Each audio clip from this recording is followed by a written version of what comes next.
ओम शांति 21 सितंबर 2025। आज अव्यक्त मुरली है, रिवाइज डेट है 2 फरवरी 2007। तो ये पढ़ते पढ़ते ये ख्याल आया कि ये मुरली तो जो है वो करीबन 18-19 साल पहले पढ़ी गई है, पर वो तो समय का डिस्टेंस जो है वो इस दुनिया के हिसाब से हमें समझ में आता है, वरना आत्मा के लिए तो न समय की बात है न डिस्टेंस की बात है। उसके लिए तो हर पल जो है वो प्रेजेंट ही है। तो बाबा कह रहे हैं परमात्म प्राप्तियों से संपन्न आत्मा की निशानी होलीएस्ट, हाईएस्ट और रिचेस्ट। परमात्म प्राप्तियाँ किसे कहेंगे? जो स्थूल प्राप्तियाँ होती हैं वो इस स्थूल जगत में होती हैं, लेकिन उससे परे की जो हमारी स्थिति होती है, जो हमें चाहिए, जो स्थूल जगत हमें नहीं दे सकता है, वो देते हैं परमात्मा। देते तो वो ज्ञान के द्वारा ही हैं, एक्चुअली में और कहीं है नहीं, हमारे अंदर ही हैं, पर उनका ज्ञान जो है हमें परमात्मा बाबा देते हैं। तो उससे संपन्न बनने की निशानी क्या होगी कि जितना जितना उसे हम याद करते रहेंगे, कर्मों में लाते रहेंगे, तो वो जो है वो अपने अंदर अनुभव होगी। वरना तो हम बाहर ही ढूंढते रहेंगे कि हमें कुछ चाहिए चाहिए चाहिए। बहुत ही जो है ये रमणीक रीति से है कि हम मूवी के अंदर ढूंढ रहे हैं कि चाहिए चाहिए चाहिए, और एक्चुअली में जो है हम बाहर बैठे हुए। कितना ही रमणीक लगता है ये कि कुछ भी जो है वो अंदर होते हुए भी जो है, हमारे पास होते हुए भी मैं सदा खुश हूँ, मैं सदा सुखी हूँ, मैं सदा शांत हूँ, लेकिन सामने स्क्रीन पर मुझे दिखाई दे रहा है वो जो कि जब सीन जो रिकॉर्ड हुआ वो तो पता ही नहीं है कब रिकॉर्ड हुआ। उसमें किसी एक्टर को ऐसा हो रहा है, हाथ में दर्द है, गरीबी है, लूला लंगड़ा है, या किसी की कमी कमज़ोरी है, तो वो सब जो है देख करके ऑडियंस की सीट पर बैठ करके मुझे लगता है कि मुझे हो रहा है, तो इस मन को हो रहा है। लेकिन ओरिजिनल आत्मा तो जो है वो सदैव ज्ञान से भरपूर ही है। तो बाबा ने कहा वो कैसी होगी, उसकी निशानी क्या होगी? होलीएस्ट होगी। एक्चुअली होलीएस्ट, जितना जितना हम होलीएस्ट बनते जाएंगे उतना उतना परमात्मा की प्राप्तियों को जो है हम समझते जाएंगे, परमात्मा प्राप्तियों को अनुभव करते जाएंगे। होलीएस्ट मतलब कि पवित्र, संपूर्ण पवित्र, ऊंचे से ऊंची पवित्रता की स्थिति वो है होलीएस्ट, है ना। तो वो पवित्र बनना अर्थात स्थूल रीति से पवित्र बनते हैं। एक तो होता है बाहर से हमको कुछ लगा हुआ हो, है ना, तो उससे पवित्र हो जाएं, उससे उसको धो करके पानी से साफ कर लें। फिर दूसरा होता है संकल्पों में हमारी अपवित्रता। काफ़ी बार क्या होता है, किसी के लिए कैसे संकल्प चलते हैं, किसी के लिए बुरे संकल्प चलते हैं, तो उनसे भी ऊंची हमारी स्थिति है कि ये जो संकल्प कर रहा है वो मैं हूँ ही नहीं, जो ये देख सुन बोल कर रहा है वो मैं हूँ ही नहीं। वो सारी अपनी पहचाने उससे मिटा करके डिटैच ऑब्जर्वर बन जाना, वो है ओलियस। जैसे बाबा है, वो सबको देखते हुए भी जो है उनसे परे रहते हैं, अर्थात वैसे तो हम सब कंबाइन ही हैं, परे रहते हैं अर्थात अपनी बुद्धि को जो है वो उनसे डिटैच रखते हैं। हाईएस्ट उनकी सोच कैसी है बाबा की, वैसी हमारी सोच बन जाए। किसी को गलत करते हुए देख भी रहे हैं, कोई बहुत अच्छा कर रहा है, कोई बहुत बुरा कर रहा है। शोले मूवी में जो है वो जैसे है जय और वीरू, वो बहुत अच्छा लोगों की सेवा कर रहे हैं, जबकि गब्बर परेशान कर रहा है। लेकिन डायरेक्टर के लिए क्या होगा? क्या वो उसके गब्बर के लिए, अमजद खान के लिए कभी घृणा रखेगा, या जय वीरू के लिए एक्स्ट्रा सॉफ्ट कॉर्नर रखेगा? ऐसे ही हमें भी देखना है कि कोई हमारे नज़रों के सामने बुरा कर रहा है तो भी जो है हमारी स्थिति कैसी होनी चाहिए? एकदम हाईएस्ट। हमारी सोच कैसी होनी चाहिए? एकदम हाईएस्ट। उसके प्रति जरा सा भी एक भी घृणा का संकल्प न चले। ऐसे नहीं है कि मतलब चलेगा नहीं, चलते हुए भी हो सकता है किसी का ऐसा देख करके मन में जो है संकल्प चले, लेकिन वो चलते हुए भी जो है हम ज्ञान के आधार से जाने कि ये जो आत्मा ओरिजिनल तो जो है वो सदैव संपन्न संपूर्ण है। है ना। ऐसी ऊंची सोच वो है हाईएस्ट और रिचेस्ट। जैसे स्थूल रिच लोग भी क्या करते हैं, वो उनके पास इतनी संपन्नता होती है कि वो कभी किसी से कुछ लेने की इच्छा नहीं रखते हैं। वो कलयुग के रिचेस्ट की बात अलग है, थोड़ा सा गड़बड़ हो गया है, लेकिन जो है ओरिजिनल जो रिचेस्ट होगा वो क्या करेगा, अपने अंदर ही संपन्नता अनुभव करेगा। क्या छोटी मोटी चीज़ देख करके, जिसके पास आईफोन हो वो क्या कीपैड फ़ोन देख करके क्या उसको होगा कि ये कीपैड फ़ोन मेरे पास हो। इसी तरह से हम क्या हैं, सुख शांति प्रेम आनंद पवित्रता ज्ञान शक्ति गुण सबसे भरपूर हैं। तो क्या हमें इच्छा होगी कि ये आदमी हमें सुख दे, या ये वस्तु हमें सुख दे, या कोई मुझे प्यार कर ले? क्या ऐसी इच्छा होगी? वो कब हो सकता है? ये सारी इच्छाएं कब निकल सकती हैं? जब हम परमात्म प्राप्तियों से संपन्न होंगे, अर्थात अपनी आत्मिक स्थिति जो है वो हमारी मजबूत होगी, या उसके ऊपर हमारा अटेंशन होगा, बार बार उस स्मृति में खो जाने का हमारा अभ्यास होगा। तो यही बाबा कहना चाहते हैं। तो विशेष 3 प्राप्तियां बाबा कह रहे हैं कि बाबा ने देखी। और पवित्रता का भी बाबा ने अच्छा बताया। जैसे पवित्रता सिर्फ ब्रह्मचर्य नहीं, लेकिन मन वाणी संबंध संपर्क कर्म सब में। तो बाबा कह रहे हैं आदि मध्य अंत तीनों ही काल में होलीएस्ट रहती हो। क्योंकि 3 आदि में कैसे होता है कि जब हम सृष्टि पर पाठ बजाने आते हैं तो स्वयं की शरीर से डिटैचमेंट होती है हमारी। मध्य में भी जैसे बाबा कह रहे हैं कि मंदिरों में तुम्हारी पूजा होती है जैसे, तो उस समय भी जो है इतनी बुद्धि जो है हमारी कहें कि देहबान में नहीं फंसी हुई होती है ना। तो हम स्वयं का रोल जो है इस तरह से ऑडियंस की होते, तो हम सदैव ही ऑडियंस की सीट पे, तो मध्य में भी जो है ऑडियंस की सीट पर बैठ करके हम खुद की प्रतिमाएं देखते हैं। भले संपूर्ण रीति हमको ये पता नहीं होता है, वो सत्यता का ज्ञान पता नहीं होता है।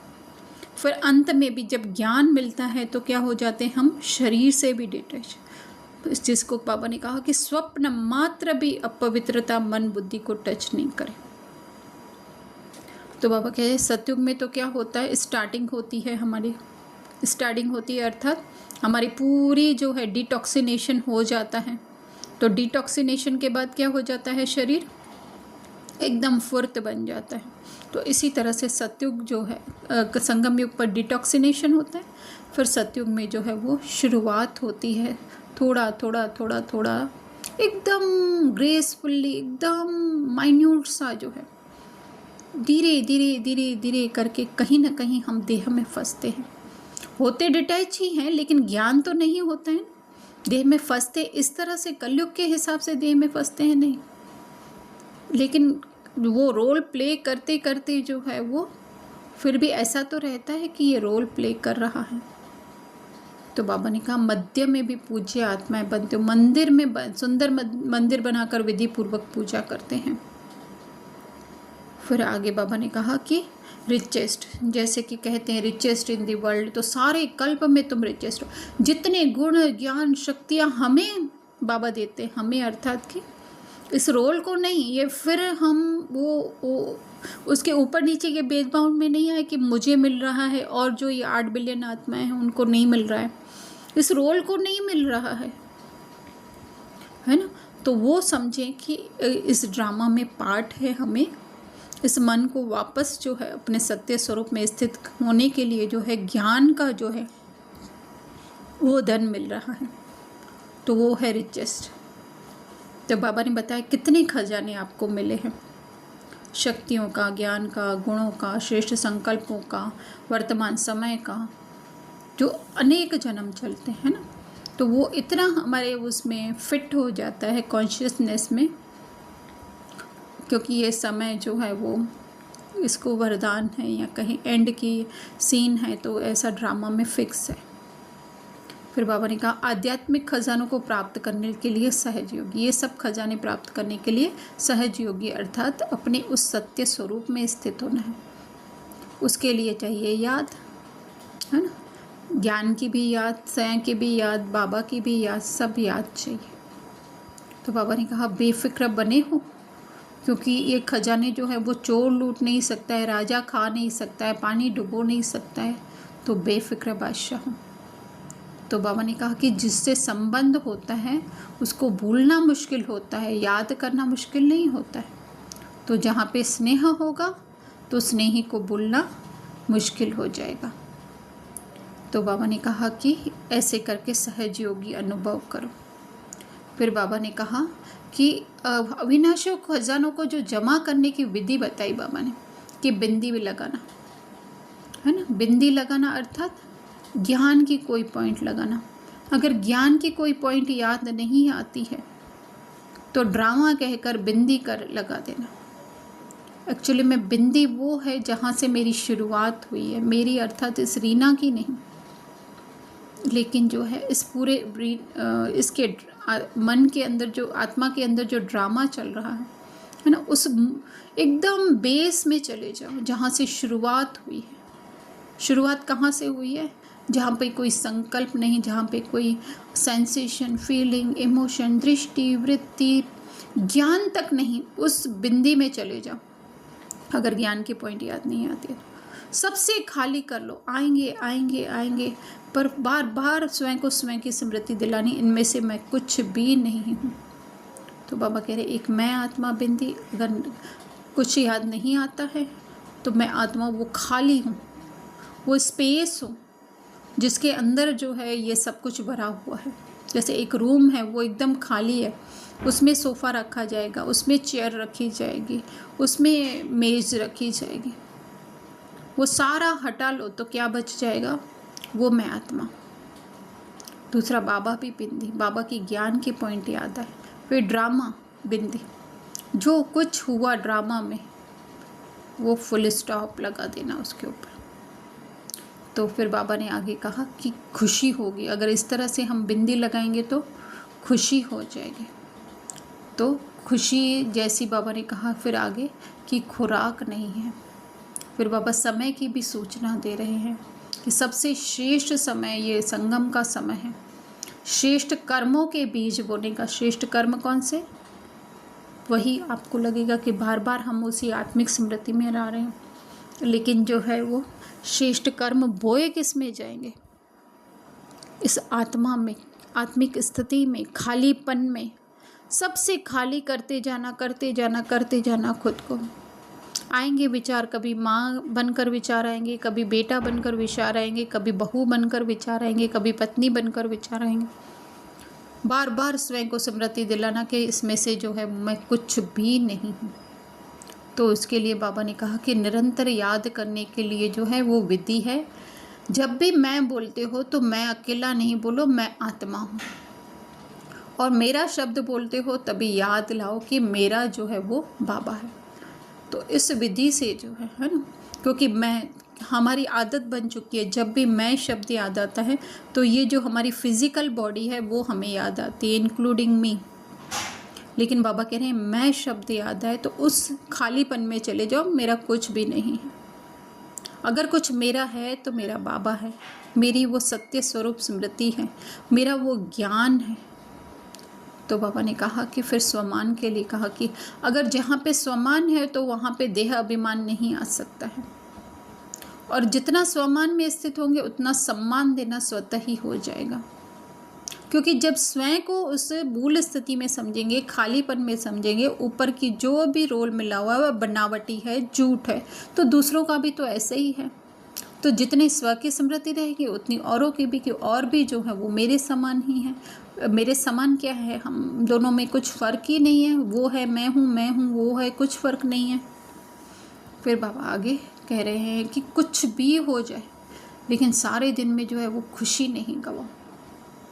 तो वो खुशी भी तब रह सकती है जब हम इस देह से न्यारे होंगे। देह की पहचान नहीं होगी हमारी, देह की सारी पहचानें जो है वो भूली हुई होंगी, वरना देह में तो बहुत सारा ऊपर नीचे सारा दिन होता रहता है ना। तो बाबा कह रहे हैं कि खुशी नहीं है तो जीवन नीरस हो जाएगी, क्योंकि खुशी से हेल्थ भी है, वेल्थ भी है और हैप्पी भी है। बाबा कह रहे कितने भी खजाने हो लेकिन खुशी नहीं है तो खजानों से जो है वो प्राप्ति नहीं कर सकते। उस ज्ञान की खुशी नहीं है, उस सत्य स्वरूप की खुशी नहीं, क्योंकि वो सत्य स्वरूप की भी खुशी तब रहेगी जब ज्ञान याद रहेगा। फिर बाबा जैसे मंत्र बता रहे हैं कि खुशी जैसी खुराक नहीं है, वेल्थ है लेकिन खुशी हेल्थ भी है, नाम ही खुशी है। तो बहुत अटेंशन दिलवा रहे हैं बाबा, क्योंकि बाबा ने हमें अविनाशी खुशी का खजाना दिया, अर्थात हमें अविनाशी ये ज्ञान दिया है, अविनाशी हमारे अंदर स्मृति जगाई है। फिर बाबा होमवर्क के लिए पूछ रहे हैं कि खुशी जितना बांटोगे उतनी बढ़ती जाएगी। कि किया है, खुश रहने के लिए क्या करना है, कारण को निवारण करना है, समस्या को समाधान, बाबा ने कहा। फिर बाबा डबल विदेशियों से मिल रहे हैं तो उनको भी पूछ रहे हैं कि अपना ओरिजिनल विदेश तो नहीं भूलता है ना, इसीलिए आपका नाम जो है वो डबल विदेशी रखा गया है। एक तो स्थूल रीति से भी जो है हम इस देश के नहीं हैं, और फिर अगर वो भी निकल जाए, देश का दीवार टूट जाए, तो ये देह की जो दीवारें हम लोगों ने बनाई हैं कि मेरे स्वभाव, मेरे संस्कार, मेरा चाल, मेरे ये, मेरे पोते, मेरी बेटी, तो वो भी जो है निकल जाए। तो इसके लिए तो बाबा ने कहा दिल तख्तनशीन बन जाओ तो समस्या खिलौनी बन जाएगी। दिल तख्तनशीन बनना अर्थात जो बाबा को पसंद है वो हम करें। तो बाबा को क्या पसंद है कि हम सारी पहचानें मिटा करके जो है वो अपने सत्य स्वरूप में बाबा की तरह जो है वो सत्य स्वरूप, तो उड़ने लगोगे। तो उड़ने वाले हो कि चलने वाले हो? चलने वाले कैसे होते हैं? हाँ, बाबा मेरा साथ दे रहा है, समस्या आई है पर बाबा मेरे साथ है, सब कुछ ठीक हो जाएगा, बाबा मेरे बेटे को पास कर देगा, बाबा मेरी बीमारी दूर कर देगा। यह है चलने वाले।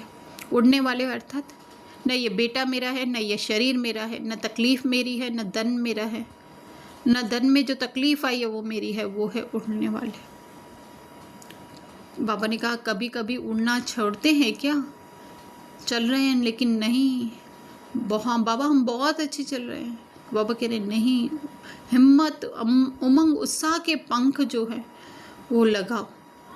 कौन सा उमंग उत्साह कि ये हूँ ही नहीं मैं, जो दिखाई दे रही है तकलीफ़ है वो मुझे थोड़ी हो रही है कोई, है ना, मैं तो वो सत्य स्वरूप आत्मा हूँ।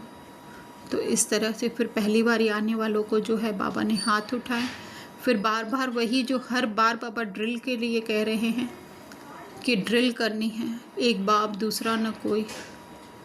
फिर बाबा जो है वो अनुभवी मूर्त बनने के लिए भी जो है वो बाबा कह रहे हैं। फिर अंत में फिर से वही करें कि खुशी नहीं गवाओ।